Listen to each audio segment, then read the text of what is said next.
Bueno, Martín, buen día, un gusto recibirte aquí en la radio. Eduardo Olivares y el mercedino Facundo Insegna, te lo voy adelantando. ¿Cómo va? ¿Qué tal, maestro? Buen día Facundo también, buen día a la audiencia. Muchas gracias, estaba escuchando atentamente la intro y coincido en todo lo que acaba de decir. Está bien. ¿Por qué Absolutamente en se todo. conoce tan poco esto, Martín? Bueno, en principio yo creo que también es la distancia, ¿no? Estamos hablando de algo que sucedió en 1905, Uh-huh. para justificarlo de un modo, porque la verdad es injustificable que muchos no la conozcan a la historia. Uh-huh. Se habla, yo tengo 50 años, soy de acá de Mercedes, y he escuchado esto del asalto al banco, pero no he escuchado más de lo que dicen absolutamente todos, que pasaron unos yanquis, que eran unos cabos, y robaron el banco y se fueron. Uh-huh. Nadie sabe más detalles sobre el momento histórico, quiénes eran los que formaban parte de esta pandilla salvaje, como se la denominaba, Uh-huh.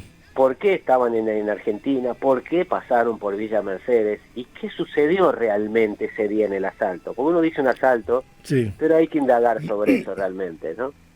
Así que sobre todo estas cuestiones que digo, está escrita esta historia y está Ajá. narrada, ¿no? Sí. Es Che, un Martín, documental con escenas de ficción, ¿no? bueno, claro, eso te iba a decir. Vos lo diseñaste para contarlo como un documental, pero bueno, el que nos trajo un poco la noticia de todo esto es Diego Nicola, que está ahí. Sí, Vimos sí. que también has estado conversando mucho con el profesor José Villegas, que digamos, ¿cómo fue que diseñaste o cómo llegaste a la idea de contar la historia? ¿Por qué?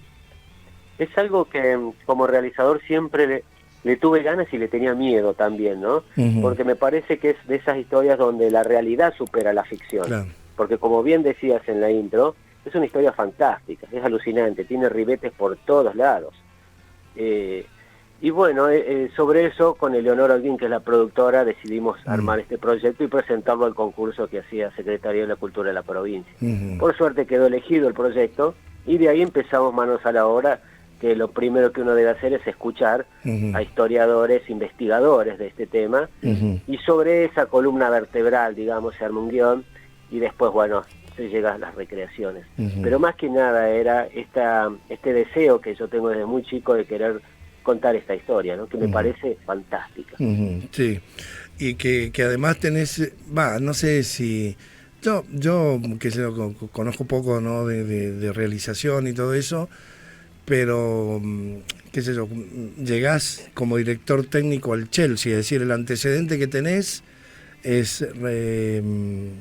la película que ganó Oscars, creo que 4 o 5 Oscars, con Robert Redford, Paul Newman y con Catherine Paul Ross. Newman.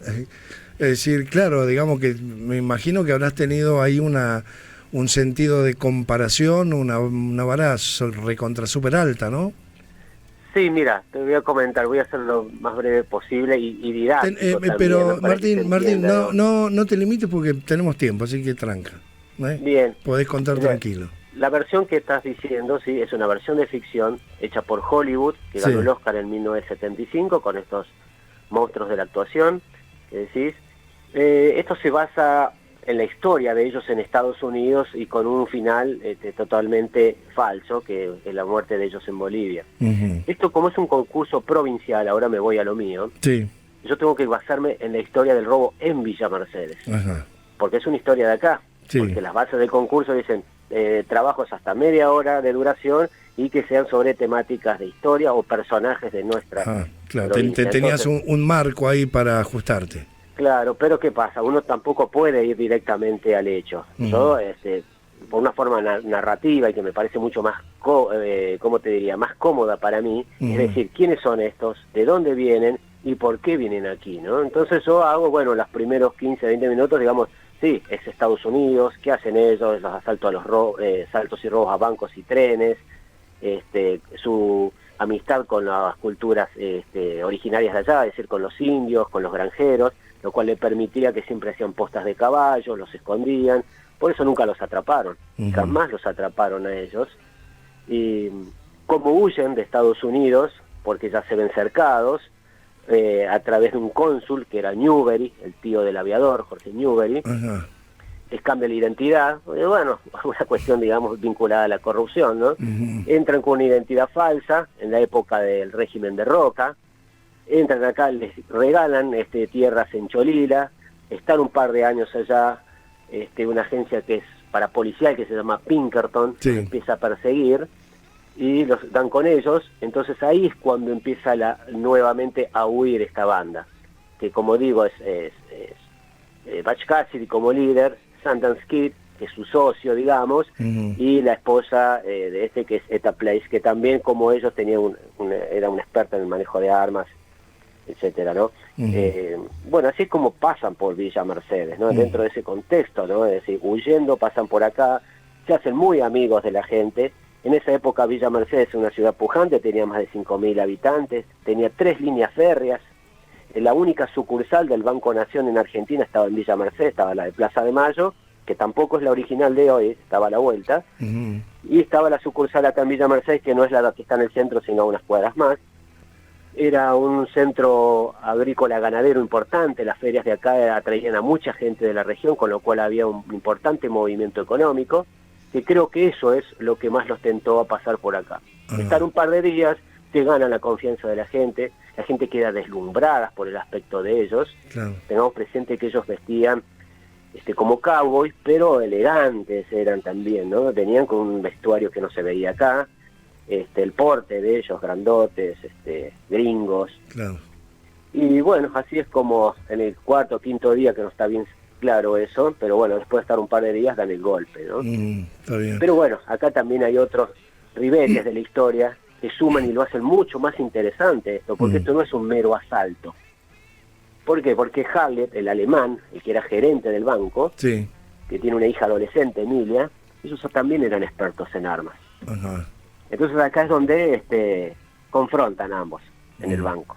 Y acá es donde se sucede lo que dicen el asalto del Banco Nación, que en realidad fue un frustrado asalto, porque tanto el padre como la hija los corrieron a los tiros. Está bien. Pero también, ¿qué pasa? Ellos no sabían con quiénes se estaban enfrentando, ni de un bando ni del otro.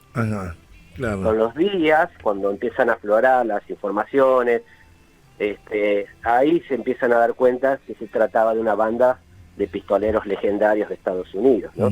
Pero bueno, nunca se supo más de ellos, cruzaron, sí, se fueron para el oeste, pero nunca se encontraron restos de ellos. O sea, nadie puede afirmar que los mataron o los detuvieron, porque no existe absolutamente una sola prueba. Por eso digo que el final de la película esta que mencionás, que es bellísima, estaría bueno que la vea todo el mundo. Bueno, el final es muy hollywoodesco, lo hacen aparecer en Bolivia, que los mata el ejército, una cosa así comparable a Che Guevara. Pero bueno, hay un documental que está en YouTube, que es del año 93, que viene un grupo del norte, de eruditos de allá, a exhumar los restos de estos asaltantes, y lógicamente cuando cavaron ahí, que es en el norte de Bolivia, se encontraron con huesos de personas del tamaño de 1,60 m, digamos, como collas, digamos, entre oriunda, cuando estamos hablando de tipos grandotes, corpulentos, que nada tienen que ver con esa fisonomía. Entonces ahí es cuando se cae realmente esto de esta hipótesis de que ellos estuvieron en Bolivia, porque no hay un solo registro que sea fehaciente de que su paso por allá. El paso por acá sí, al igual que el paso por Cholila en la provincia de Chubut, porque ellos estaban en una zona que es del lago Nahuel Huapi. Era un campo gigante, se manejaban por toda esa región, ¿no? Está bien. Sí. Sí, Martín, ¿qué tal? Buen día. Buen día. Lo que por ahí también, para entender un poco, y bueno, toda la investigación que tuvieron que hacer para esta película, es más allá de la cuestión de la idiosincrasia, digamos, y de todo lo que generaba el movimiento económico Villa Mercedes en ese momento. ¿Cómo era la infraestructura? ¿Cómo estaba dividido Villa Mercedes? ¿O cómo era la estructura de ciudad en sí? ¿Qué de lo que vemos ahora había en 1905, por ejemplo? Bueno, estaba, digamos, la ciudad estaba como, por decirlo de un modo, dividida, ¿no? En el actual centro es el casco histórico de la ciudad. No voy a decir calles porque por ahí la gente de San Luis no lo va a entender, pero la parte del centro sí es, digamos, el casco céntrico, donde está la Manzana 1. Y la parte del medio, donde está el municipio, todo eso, era como una parte aislada y volvía a aparecer Villa Mercedes acá en la estación de trenes, ¿no? Donde está la calle Angosta, actual Molino Félix, ¿no? Digamos, ese era más o menos el marco de la ciudad, ¿no? ¿Y el banco dónde estaba? En el centro. En el centro. En el centro, sí. Está bien. Que Y hoy hay una ahora, carnicería en ese lugar. ¿qué locación encontraste para filmar esto? Bueno, acá hay un lugar que se llama Museo Over, Sí. de cultura de acá del municipio, Ajá. que tiene ambientado una pulpería adentro. Es un lugar muy bonito, que está en la manzana 2 de Villa Mercedes. Ajá. ¿Qué pasa? La particularidad que tenían estas pulperías era la misma como la de este banco, no voy a decir los bancos porque no había muchos bancos. El Banco Nación, vuelvo a repetir, tenía una sola sucursal y estaba acá. Sí.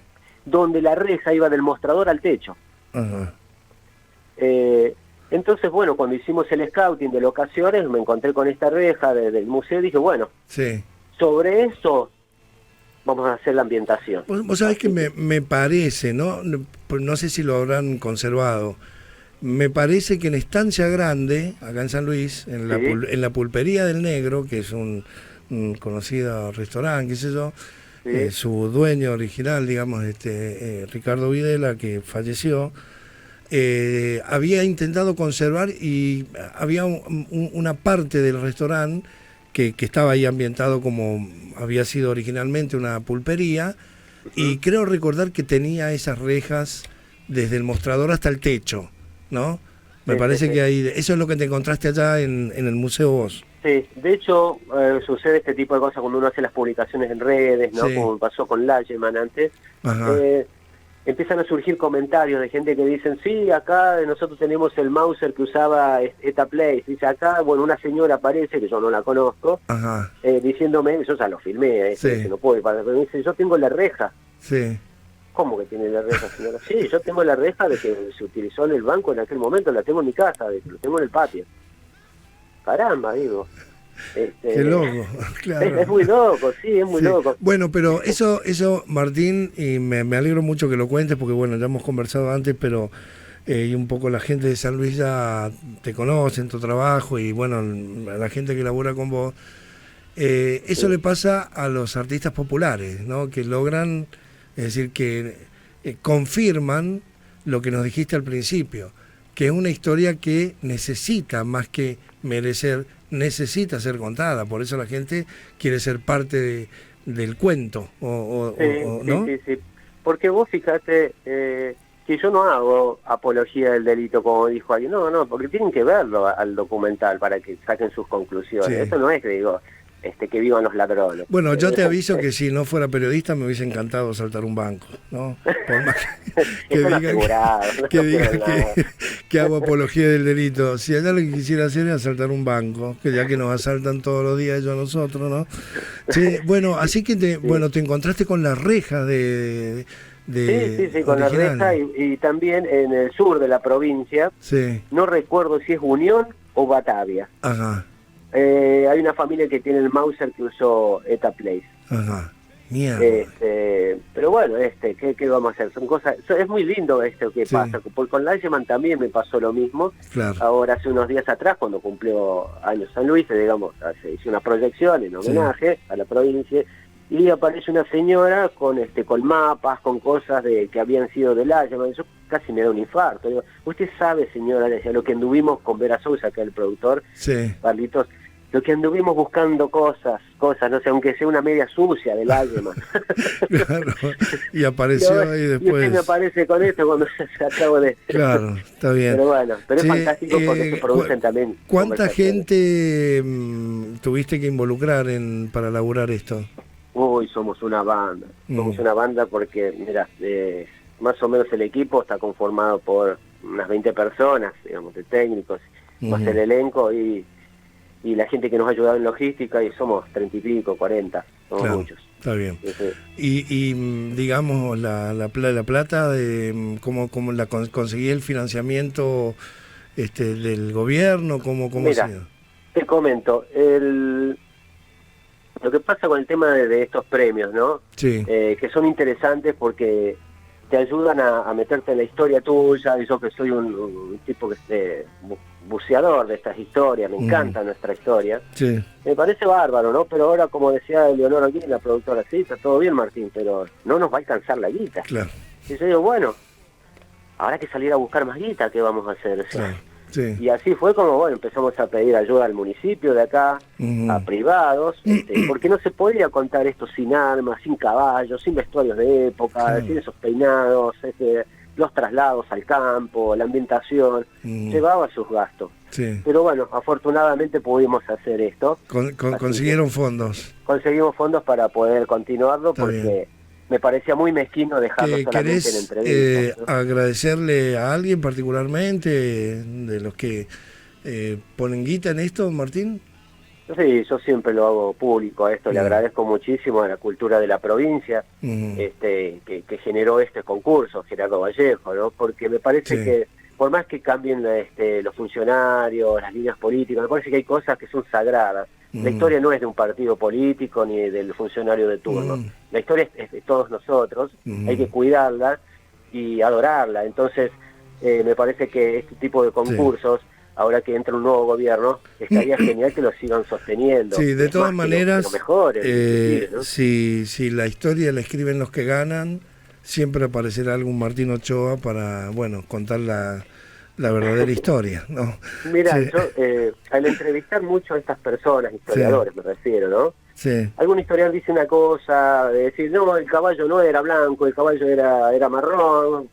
Perfecto, yo me quedo con ambos, pero ahí empieza mi tarea y mi responsabilidad de indagar realmente qué color tenía ese caballo. Claro. Entonces ahí es donde voy descartando cosas que yo no estoy, ¿cómo te puedo decir? No las puedo comprobar, entonces yo tengo que ser en ese sentido fiel a la historia. Sí. Yo, por ejemplo, mira, te voy a comentar esto de la familia Harley, o sea, del gerente del banco. Sí, del yo la alemán. desconocía, pero totalmente. Para mí eran unos yanquis que pasaron y robaron un banco. Ajá. Y después cuando empecé a indagar sobre esto, empezó a crecer el personaje de Harley y su hija. ¿Cómo puede ser que una hija que tiene 16 años maneje tan bien las armas con su padre y corren, que nadie los había corrido ni en Estados Unidos ni en ningún lado, a esta banda de legendarios pistoleros que tenían una puntería de como pocos? Y ¿cómo puede ser? Dije, ahí después empiezo a indagar, ¿viste? Emilia tenía 16 años en ese momento. Emilia después llegó a ser una pintora muy reconocida, o sea, a la flauta. ¿Quién era Harley? Y Harley venía de la aristocracia europea, estaba aburrido de tener tanto dinero, vino a Sudamérica y ¿qué hago? Y bueno, se fue a un ingenio, allá a Santiago del Estero, se cansó del ingenio, el Banco Nación necesitaba armar una sucursal, se suma al Banco Nación, le dan la posibilidad de que haga una sucursal en un lugar poco conocido como es Villa Mercedes. Pasa de todo. El momento histórico, estamos hablando en un momento en que la gente no podía votar, el de la clase baja, solamente votaba la oligarquía. En un momento en que se esperaba una sublevación de los radicales, que era la clase popular de aquel momento. Entonces, ¿qué pasa? Cuando ocurre este tiroteo, la gente de la policía se acuartela, porque piensa que viene la banda de los piqueteros, como se dice hoy, a tomar la ciudad, y le estaban asaltando el banco. Claro, está bien. O sea, pues, suceden cosas muy interesantes y cinematográficamente hablando y muy copadas. Bueno, Martín, ¿y qué conseguiste, digo, por esta mezcla un poco de que contás con ficción, con actores de acá de San Luis, y otra parte documental? ¿Qué conseguiste? ¿Alguna imagen? ¿Cómo lo armaron a eso? Bueno, archivo de fílmico no hay absolutamente nada. Hay apenas algunas que otras fotografías, pero en muy mala calidad. Bueno, hicimos un trabajo como para tratar de mejorar lo que se podía, porque eso tiene sus límites. Y después el resto son los relatos. También me basé mucho en un libro que el Diario de la República publicó en el año 90 y pico, no me acuerdo ahora, que es Batch Cassidy and the Will Bunch, o sea, asalto al Banco Nación de Villa Mercedes, la pandilla salvaje sería. Eso lo editó, el Diario de la República, que era de Gutiérrez y Moreno, los autores, de ese libro muy bonito. Está bien. Digamos, me sirvió muchísimo eso. Y después también, ¿qué sucede? Recién hablaba sobre las redes sociales.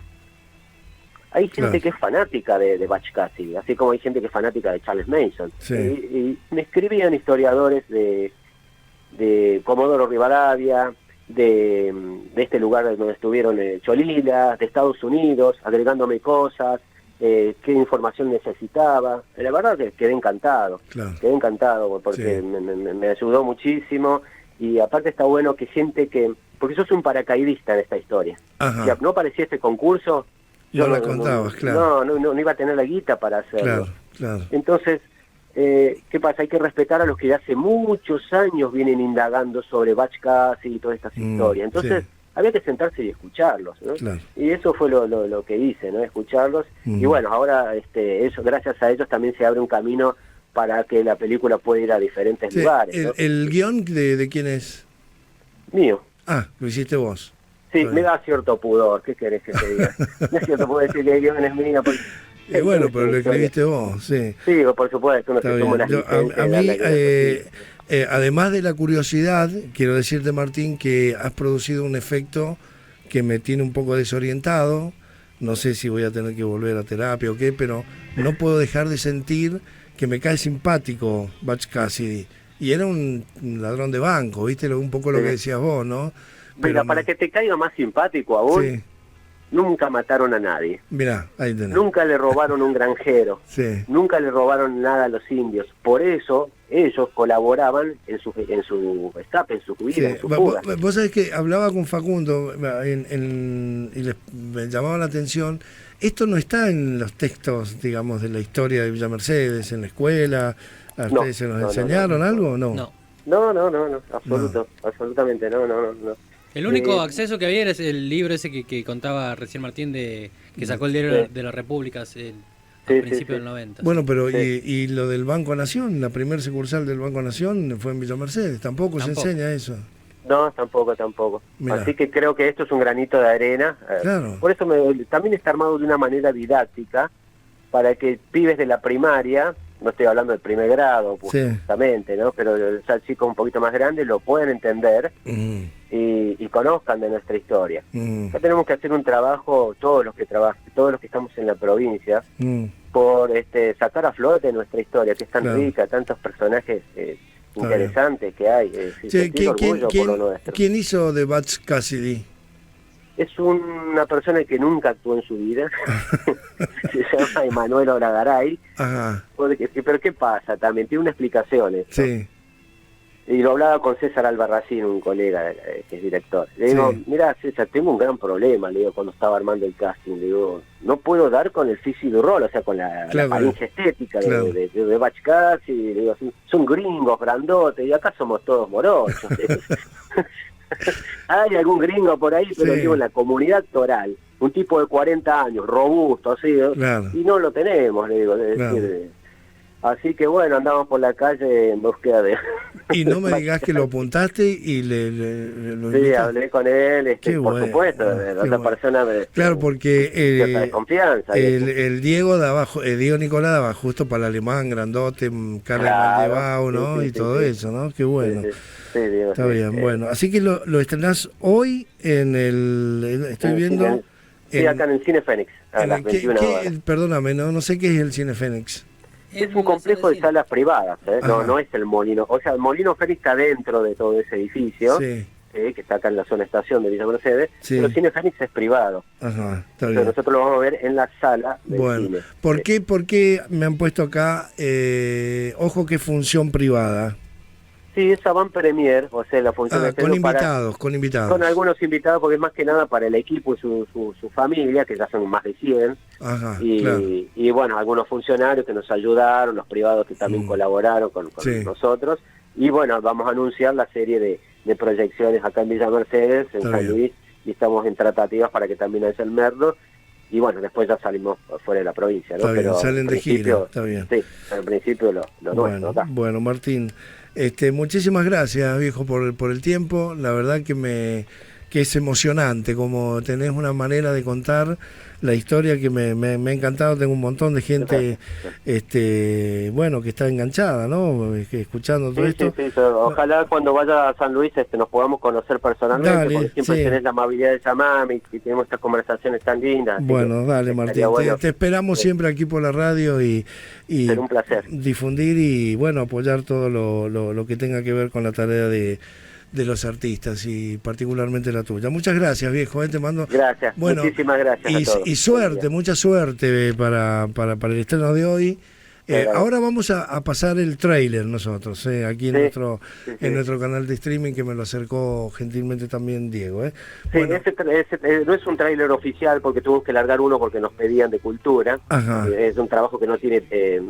un trabajo, valga la redundancia, un trabajo que no tiene trabajo de color y de sonido, bien, pero sí se ve y uno puede darse cuenta de qué se trata. Por dónde viene la cosa. Sí, exactamente. Bueno, dale, te mando un gran abrazo, Martín, gracias.